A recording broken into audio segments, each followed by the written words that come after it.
அவுதுல்லாஹி மினஷ் ஷைத்தானிர் ரஜீம். பிஸ்மில்லாஹிர் ரஹ்மானிர் ரஹீம்.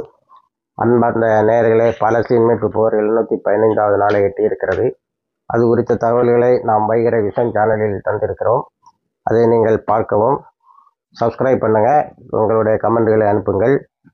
அடுத்தது இந்த வீடியோவில் பாலஸ்தீன் சம்பந்தப்பட்ட ஒரு பெரிய தகவல். இனிமேலும் உலக மக்கள் அமைதியாக இல்லை என்பதை காட்டுகின்ற அளவில் உலகின் எல்லா மூலைகளிலும் பெருத்த போராட்டங்கள் நடந்து கொண்டிருக்கின்றன. டச்சு பார்லிமெண்டில் நேற்று நடந்ததை சொன்னேன். ஒரு சகோதரி பாலஸ்தீன உடை அணிந்து கொண்டு வந்தாள் என்று.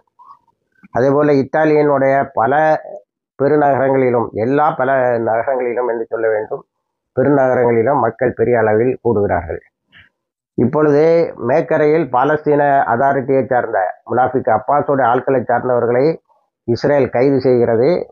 அங்கே தங்களுடைய குடும்பத்தினரை மீட்க வேண்டும் என்று போராடி கொண்டிருக்கின்ற மக்கள் அந்த கைதை கண்டித்திருக்கிறார்கள். இது ஒரு வினோதமான செயல். அதன் பிறகு இந்த மியூசிக் வேர்ல்டுக்கு வந்தால், அதை இசை உலகத்திற்கு வந்தால், ஏற்கனவே நாம் ஒன்றை குறிப்பிட்டோம். டுகெதர் வித் பாலஸ்தீன் என்ற ஒரு பெரிய பிரச்சாரத்தை உலகில் உள்ள எல்லா இசையாளர்களும் தொடங்கி இருக்கிறார்கள். அது லண்டனில் பெரிய அளவில் நடந்தது. இப்பொழுது அதில் ஹாலிவுட் ஸ்டார் எல்லாரும் கலந்திருக்கிறார்கள். அவர்கள் வெறுமனே மியூசிக் மட்டும் போடவில்லை, அவர்கள் ஏராளமான பணத்தை வசூலித்து காசாவிற்கு உதவி செய்வதற்கு ஏராளமான பணத்தை வசூலித்து இருக்கிறார்கள். அது காசாவில் பட்டினியால் வாடும் மக்களுக்கு போகும் என்று சொல்லியிருக்கிறார்கள். அடுத்தது ஜெர்மனியில் நேற்று குழந்தைகள் தினம் என்று கொண்டாடப்பட்ட அந்த நாளில் காசா சில்ட்ரனுக்கு, காசாவில் உள்ள குழந்தைகளுக்காக என்று நோ மியூசிக் ஃபார் ஜெனோசைட், அந்த கேம்பெயினுக்கு என்ன பெயர் வச்சுருக்காங்கன்னா, கூட்டுப்படுகொலையாளர்களுக்கு இனி இசை இல்லை என்று பெயர் வைத்து நேற்று ஜெர்மனியில் மிகப்பெரியதொரு போராட்டத்தை நடத்தியிருக்கிறார்கள். மியூசிக் கன்சர்ட்டில் வச்சு பணத்தை வசூலித்திருக்கிறார்கள். ஜெர்மனியில் இஸ்ரேலுக்கு எதிராக பேசுவதே ஆன்டி செமிட்டிசம், கைது செய்யலாம், சிறையில் அடைக்கலாம். அங்கே பணத்தை வசூலித்து இருக்கிறது என்பது உலக மக்களுடைய கண்ணை திறந்திருக்கிறது. ஆனால் அதுக்கு என்ன பெயர் வச்சிருக்காங்கன்னா, இன்டர்நேஷ்னல் மியூசிஷியன்ஸ் என்று பெயர் வைத்திருக்கிறார்கள் அந்த குழுமத்திற்கு. இவர்கள் நேற்று இதில் லண்டனில் ஹாலிவுட் நடிகர்கள் கலந்து கொண்டதும், இந்த டுகெதர் வித் பாலஸ்தீன் என்ற இந்த இசைவாளர்களுடைய அறப்போராட்டத்திலும், அடுத்தது நேற்று பெர்லினில் நடந்த மிகப்பெரிய இசைவாளர்களுடைய கலக்கம், அதில் ரொம்ப சோகம் வரக்கூடிய பாடல்களை, குழந்தைகள் எப்படி இறக்கின்றது என்பதை பாடல்களை இசைத்து மக்களை பெரிய அளவில் கவர்ந்திருக்கிறார்கள். வெறுமனே அதோடு நிறுத்தி விடாமல் அவர்கள் எந்த ஒரு சின்ன துப்பாக்கி கூட இஸ்ரேலுக்கு ஏற்றுமதி ஆகக்கூடாது என்று பிரிட்டனையும் ஜெர்மனியையும் உலக நாடுகளையும் கேட்டிருக்கிறார்கள்.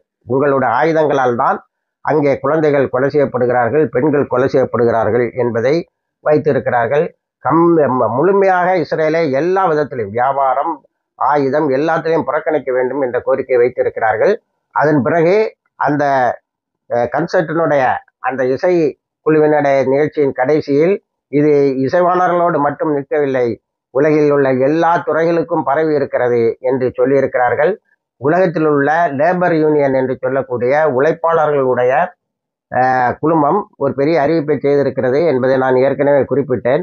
இந்த ஃப்ரீடம் ஃப்ளோட்டிலா என்று சொல்லக்கூடிய உணவை தாங்கி வரும் கப்பல்களை தடுத்தால் உலகத்தில் எந்த ஹார்பர்லையும், துறைமுகத்திலையும் வேலை செய்ய மாட்டோம். அதனால் பெரிய பொருளாதார இழப்பு வரும். ஆகவே இன்டர்நேஷ்னல் கம்யூனிட்டி, சர்வதேச சமூகம் இந்த உணவுப் பொருட்கள் போய் சேருவதற்கு உதவி செய்ய வேண்டும், அதற்கான ஏற்பாடுகளை செய்ய வேண்டும், பாதுகாப்பை தர வேண்டும், இஸ்ரேலை புறக்கணிக்க வேண்டும் என்று கேட்டிருக்கிறார்கள். அதனால் தான் சொல்கிறேன், இனி உலகத்து மக்கள் வேடிக்கை பார்த்து கொண்டு இருந்தார்கள் என்று சொல்ல முடியாது. ஆனாலும் இத்தனையும் ஒன்றாக இருந்தாலும் பட்டினியால் சாகுகின்ற ஒரு குழந்தையை கூட காப்பாற்ற முடியவில்லை. ஒரு துண்டு பிரெட்டு கூட அந்த மக்களுக்கு போய் சேரவில்லை. போராளிகள் சண்டையிட்டு கொண்டு சேர்ப்பதை தவிர என்ற வருத்தமான செய்தியை நாம் பதிவு செய்தாக வேண்டும். ஆனால் உலக மக்களின் உணர்வுகளை சற்றும் நாம் புறக்கணிப்பதற்கில்லை. அவர்களால் முடிந்த அளவுக்கு அவர்கள் அதை செய்து விட்டார்கள் என்றே சொல்லுவோம். அவர்களுக்கு நன்றியும் சொல்லுவோம். இணைந்திருங்கள். எல்லா தகவலையும் தருகிறோம். வாகிறதவா நான் அல்ஹம்துலில்லாஹி ரப்பில் ஆலமீன்.